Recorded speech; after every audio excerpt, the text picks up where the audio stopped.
Pernah nggak sih, kamu ngerasa capeknya tuh udah kayak sampai ke tulang, rasanya semua beban ada di pundak kita sendirian dan kayaknya nggak ada jalan keluar. Apalagi buat teman-teman generasi sandwich, saya tahu betul perjuangannya luar biasa. Tapi, ada satu hal penting banget yang perlu kita ingat. Merasa lelah itu bukan dosa. Itu hak kita. Nah, di pembahasan kali ini, kita bakal kupas tuntas kenapa perasaan itu bukan cuma wajar, tapi juga sebuah hak yang harus kita penuhi. Kalimat ini mungkin rasanya kayak keluar dari hati kita sendiri ya. Ini tuh bukan cuma curhatan acak di media sosial, ini adalah gema dari perasaan jutaan orang. Kalau kamu ngerasain hal yang sama, kamu benar-benar nggak sendirian. Ini kenyataan yang kita hadapi bareng-bareng. Dan ini nih bagian terberatnya, ya kan? Memakai topeng semua baik-baik saja di depan semua orang. Kita ketawa, kita kelihatan produktif, tapi begitu pintu ditutup, saat cuma ada kita dan pikiran kita sendiri, tembok itu runtuh. Kontras antara tawa di siang hari sama tangisan di malam hari, itu perjuangan yang nyata banget, yang seringkali nggak kelihatan sama siapa-siapa. Perjuangan ini tuh sering banget maksa kita masuk ke dilema yang rasanya, aduh mustahil banget, milih antara mimpi kita sendiri dan bakti ke orang tua. Antara ngebangun masa depan pribadi dan ngerawat mereka yang kita sayang. Nah inilah sumber kelelahan yang sesungguhnya. Bukan cuma capek fisik, tapi capek mental karena terus-terusan dituntut bikin keputusan yang berat. Oke, setelah kita sama-sama ngerasain beratnya curhatan tadi, sekarang coba kita pegang prinsip ini kuat-kuat. Lelah itu bukan kegagalan. Lelah juga bukan tanda kita lemah. Lelah itu fitrah, sebuah kondisi alami, bagian dari settingan kita sebagai manusia. Sesuatu yang normal dan manusiawi banget. Dan ini bukan cuma kata-kata motivasi biasa loh, dasarnya itu kuat banget. Coba lihat teladan dari seorang Nabi Musa. Dalam perjalanannya yang agung, beliau, seorang nabi yang begitu perkasa, dengan jujur dan terbuka ngakuin, sungguh kita telah merasa lelah. Beliau nggak pura-pura kuat, beliau nggak menyangkalnya, beliau mengakuinya. Nah, pesan di balik ini tuh benar-benar ngebebasin kita banget. Coba deh kita pikirin, kalau seorang nabi, kekasih Tuhan, aja bisa ngerasa capek dan mengakuinya, kenapa kita harus ngerasa bersalah pas ngerasain hal yang sama? Ini tuh kayak izin buat kita berhenti ngejudge diri sendiri. Lelah itu normal, lelah itu wajar, lelah itu pengalaman universal kita sebagai manusia. Oke, pertanyaannya sekarang, kan kalau lelah itu wajar, terus kita harus ngapain? Apa kita diem aja dan pasrah? Tentu enggak. Jawabannya ada di kelanjutan kisah Nabi Musa. Apa yang beliau lakuin persis setelah ngakuin rasa lelahnya. Disinilah letak petunjuk praktisnya buat kita.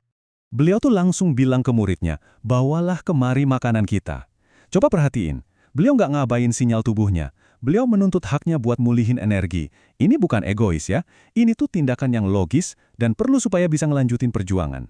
Ini adalah validasi kalau kita punya hak buat istirahat dan memulihkan diri. Kalau pakai bahasa sekarang, apa yang Nabi Musa lakuin itu adalah bentuk self-care atau ngerawat diri. Dan kita bisa lakuin itu dengan banyak cara.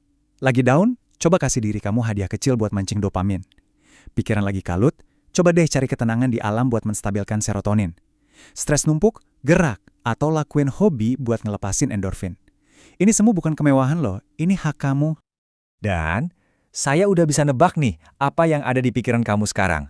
Teorinya sih bagus, tapi kan semua itu butuh duit, butuh waktu. Lah, punya saya udah habis buat keluarga. Ini adalah realita yang paling umum. Dan untuk menjawabnya, kita perlu paham satu prinsip yang fundamental banget. Prinsipnya itu adalah adil.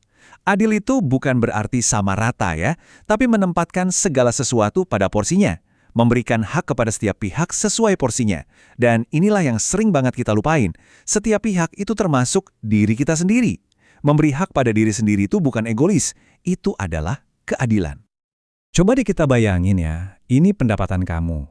Mungkin kamu bisa bagi secara proporsional. Ada porsi buat orang tua, porsi buat adik, dan ini yang terpenting, ada porsi yang memang sengaja dialokasikan buat dirimu sendiri. Angkanya nggak harus sama persis, tapi kuncinya adalah harus ada bagian yang secara sadar kamu sisihkan buat ngerawat diri kamu sendiri. Nah, itu baru adil.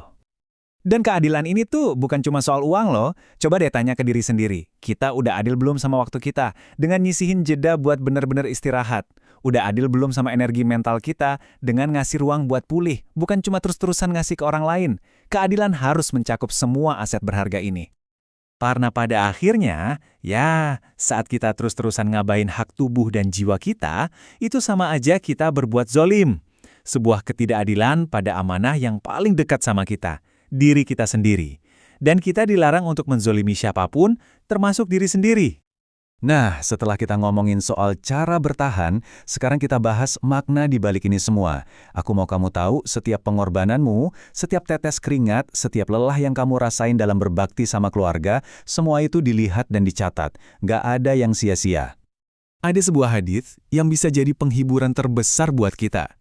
Dikatakan bahwa nggak ada seorang muslim pun yang ngerasain lelah, sedih, atau bahkan cuma ketusuk duri, kecuali Allah bakal jadiin itu sebagai penghapus dosa. Ini mengubah segalanya. Artinya, lelahmu itu punya nilai spiritual yang luar biasa. Jadi, aku mau kita semua ngerenungin pertanyaan ini. Gimana kalau rasa lelah yang kamu pikul setiap hari, perjuangan sunyi yang bikin kamu nangis di malam hari, itu sebenarnya cara Tuhan buat ngebersihin kamu, ngangkat derajatmu, dan ngegugurin dosa-dosamu.